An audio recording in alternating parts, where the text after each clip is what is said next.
apresentar a minha proposta de candidatura para a diretoria administrativa e financeira da UCJ. Bom, a minha proposta de candidatura ela é pautada em dois objetivos centrais, que são os objetivos estratégicos da perspectiva financeira do PSC da UCJ. Bom, o objetivo de ser sustentável ele pode ser analisado por dois aspectos. O de ser é o de controle jurídico, onde a gente avalia a conformidade legal da empresa, e o controle financeiro, onde a gente pode quebrar em maximização da receita, contenção de gastos e controle de caixa. Em relação à conformidade legal da empresa, a gente consegue balizar a nossa análise através do KPI de documentos jurídicos, onde a gente observa uma performance moderada dentro do ano de 2017 e dentro do PE. Essa performance moderada ela pode ser analisada ao passo que a gente consegue concluir esses documentos jurídicos, mas por vezes a gente atrasa na execução desses documentos. Bom, então como mitigar os atrasos nos documentos jurídicos? Basicamente, os atrasos nos documentos jurídicos têm dois tipos de causas.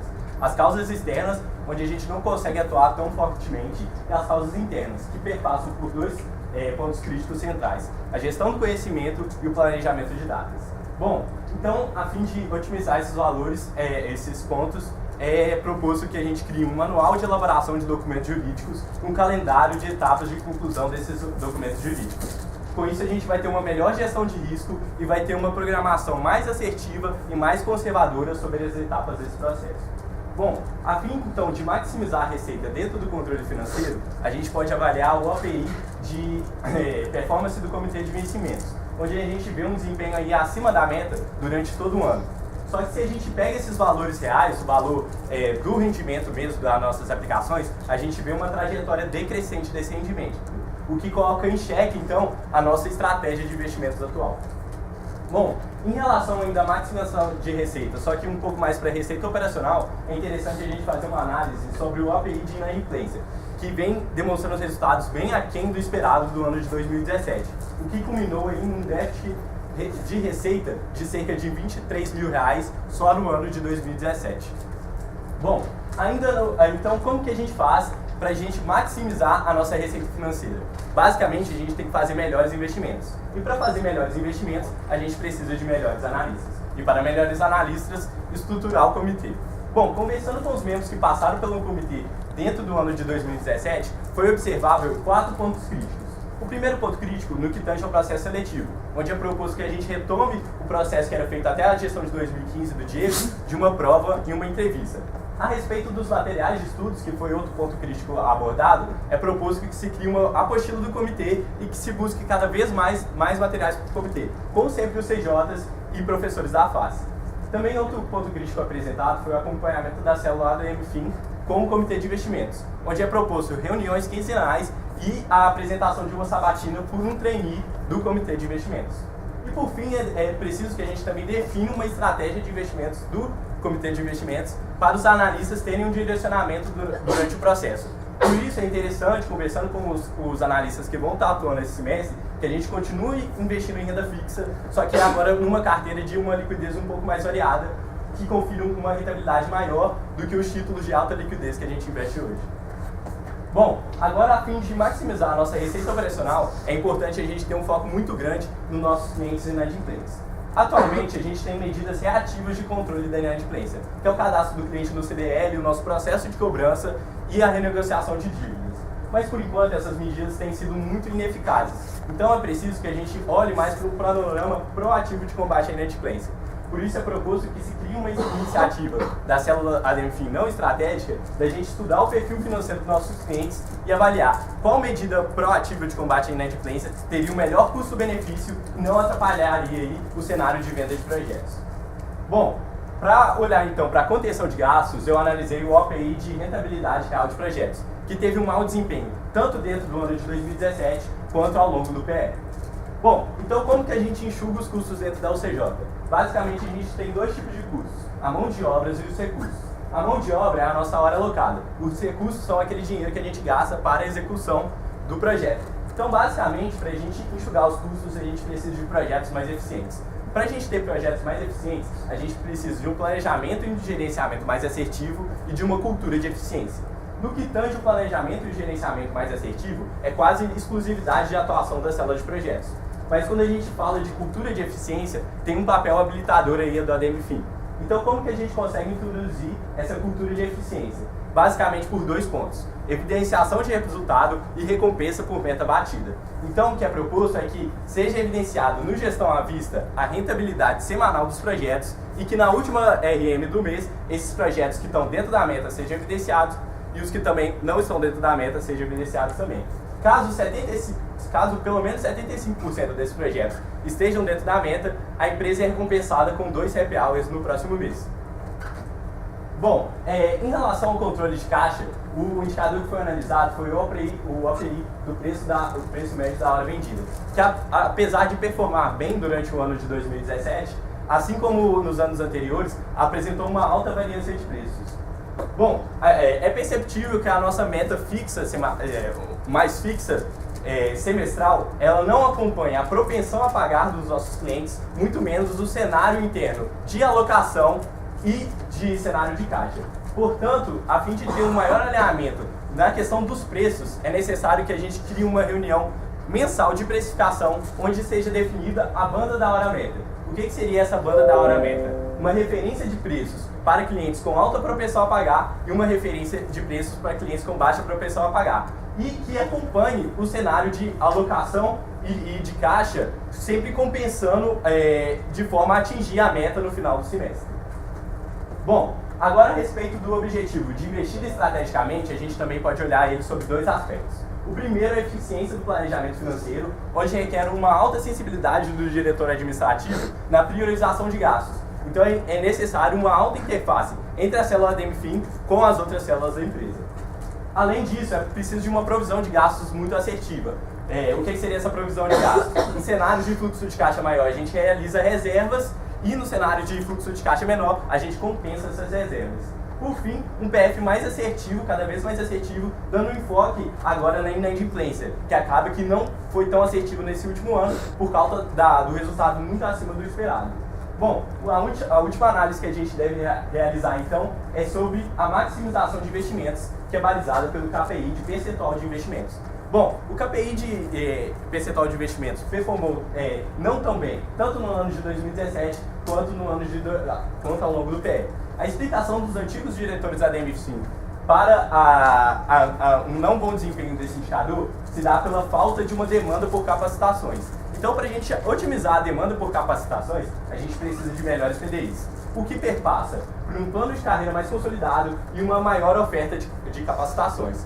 Um plano de carreira mais consolidado acaba que já tem uma boa atuação do RH. A gente vê um papel mais habilitador na maximização de ofertas de capacitações por parte do ADMFIN. Mas como chegar nesse quesito então? Bom, basicamente requer uma alta interface entre a célula administrativa e a célula de RH, onde a gente, a cada trimestre, depois da pesquisa de AVD, a gente ofereça para a célula de RH um orçamento para cursos e capacitações, onde a célula de RH consiga maximizar esse aproveitamento de caixa e a gente consiga também ter um maior planejamento de como que vai andar o indicador de investimentos ao longo do ano. Assim eu termino a minha sabatina, a minha apresentação, e gostaria de agradecer a todos aqueles que colaboraram na construção das minhas propostas e a atenção de todos vocês. 1 minuto 40. 1 minuto 40? O Gabriel vai ter 1 minuto 40 acrescentado. 1 minuto e 20 acrescentado ao tempo de perguntas.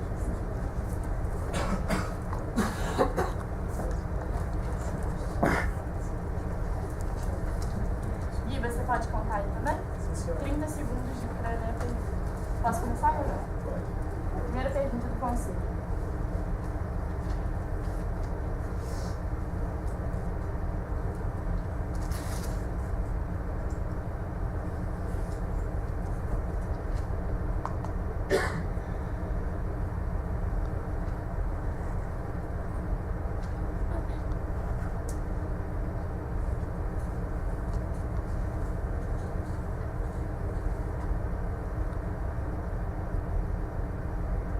Candidato, responda. Bom, em relação à nova estratégia de vender projetos dentro da empresa, que aumentaria o nosso tempo de execução dos projetos aí e diminuiria, então, a eficiência nossa em produzir projetos, eu acredito que sim, a gente tem que ter, independente disso, uma cultura de eficiência cada vez maior. Quando a gente fala de cultura de eficiência, é desenvolver o máximo possível com menos de custos, com menos de tempo. Então, por exemplo, quando se fala no bom desempenho de um diretor administrativo de uma grande empresa, a gente fala em maximizar resultado com menos de custos. Quando a gente fala dentro da UCJ, a gente quer maximizar desenvolvimento com menos de tempo e com menos de custos. Se o consultor vai ficar desalocado, melhor ainda, porque a gente vai ter um cliente com o mesmo desempenho, a gente vai ter o mesmo desenvolvimento dos membros e o cliente com o projeto entregue antes do tempo esperado. Então, e por mais que o consultor fique ali desalocado, ele pode estar se desenvolvendo em outras iniciativas como núcleo social, comitê de investimentos e até assessor trainee. Eu prefiro um projeto que seja entregue com qualidade dentro do tempo, onde o consultor se desenvolva ao máximo, do que um consultor que fica jogando o projeto com a barriga e não termina com qualidade dentro do tempo. Segunda pergunta do consultor.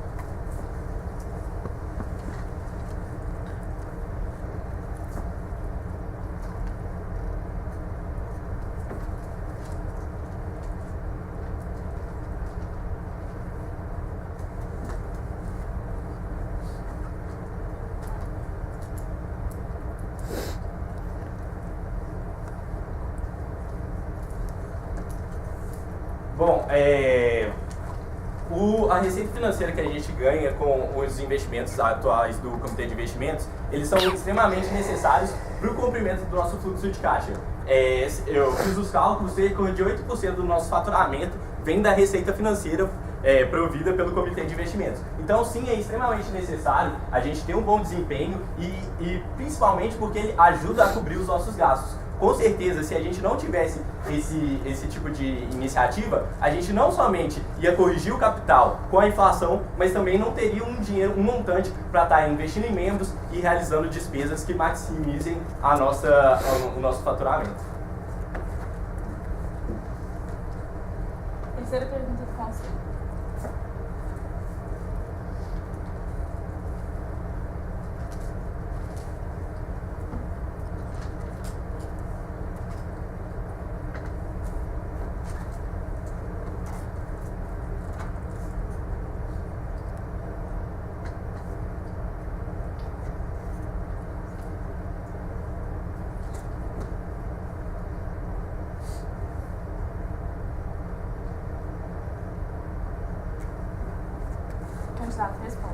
Então, analisando os dados de 2015, 2016 e 2017, a gente pode perceber um percentual de capacitações muito maior para o corpo gerencial do que para o corpo técnico. Esse dado é muito interessante porque a gente não planeja custos para o corpo técnico, justamente porque a gente não tem um orçamento em mãos e a gente não faz essa previsão do investimento. Então, a minha proposta vem justamente para isso. Uma vez que o RH está trabalhando para a gente ter planos de carreiras mais consolidados, como a apresentação de células, por exemplo, fica mais fácil do consultor traçar um plano de carreira e projetar as suas capacitações. Por exemplo, o consultor entra no CJ e decide tentar o PSP. Então, uma vez que ele já tem esse plano de carreira consolidado, ele vai correr atrás, então, de projetos de capacitação para gerenciamento de projetos, por exemplo. Então, uma vez que o RH tem um orçamento em mãos, ele consegue planejar com o caixa disponível qual seria o melhor custo-benefício para o desenvolvimento daquele membro. Então, é extremamente necessária essa proposta que eu coloco na minha proposta, para a gente ter um equilíbrio entre o desenvolvimento do corpo gerencial com o corpo técnico. Primeira pergunta da diretoria.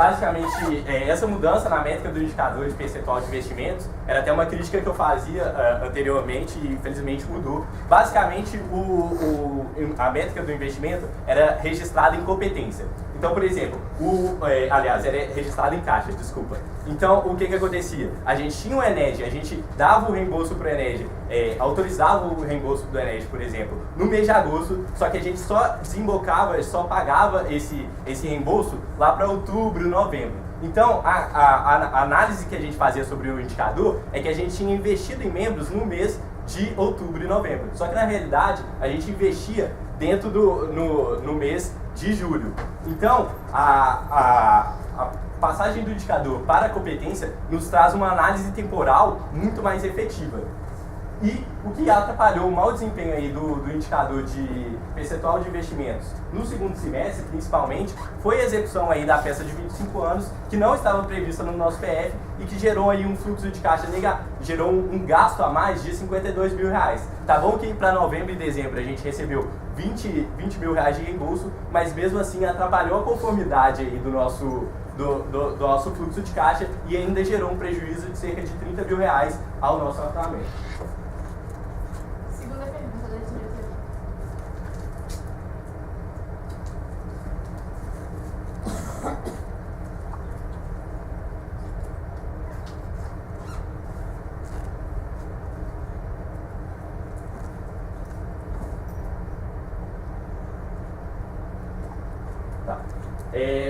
O planejamento financeiro do ano de 2017, ele teve vários acontecimentos esporádicos que atrapalhou ele. Eu cito dois pontos principais, que é o PF orçado para o primeiro semestre, que foi um PF orçado para menos de R$16 mil. Então, como que você trabalha um PF extremamente negativo, sendo que a função de qualquer administrador financeiro é otimizar a nossa receita. Então, atrapalhou um pouco a nossa conformidade do fluxo de caixa, porque ele já estava num resultado muito negativo. E principalmente no segundo semestre a gente vê um desempenho ainda mais oscilante, principalmente por conta da festa de 25 anos, que, como dito, não estava planejada. Então, a gente gastou muito mais do que a gente pretendia e a gente tinha uma referência muito negativa. Então, a gente não sabia se seguia o planejamento financeiro ou se maximizava o nosso fluxo de caixa. Então, o que é proposto, o que eu proponho, então, para melhorar essa previsão do futuro do planejamento financeiro, a gente fazia um planejamento cada vez mais assertivo, principalmente dos pontos críticos que a gente imagina ter no próximo semestre, da avaliação de inadimplência, que atualmente a gente considera uma regressão de 100%, sendo que nesse ano a gente teve quase 35% só de inadimplência. Fora que a gente divide os gastos em alta, média e baixa prioridade. Só que não quebra os gastos variáveis, em cenários. Então, por exemplo, investimentos é de alta prioridade. Mas se a gente estiver no cenário moderado, qual que é o montante que a gente tem ali para gastar? Essa análise não é balizada. Então, um PF mais assertivo, mais calculado, mais metrificado, talvez vai dar uma previsão do futuro melhor para a gente.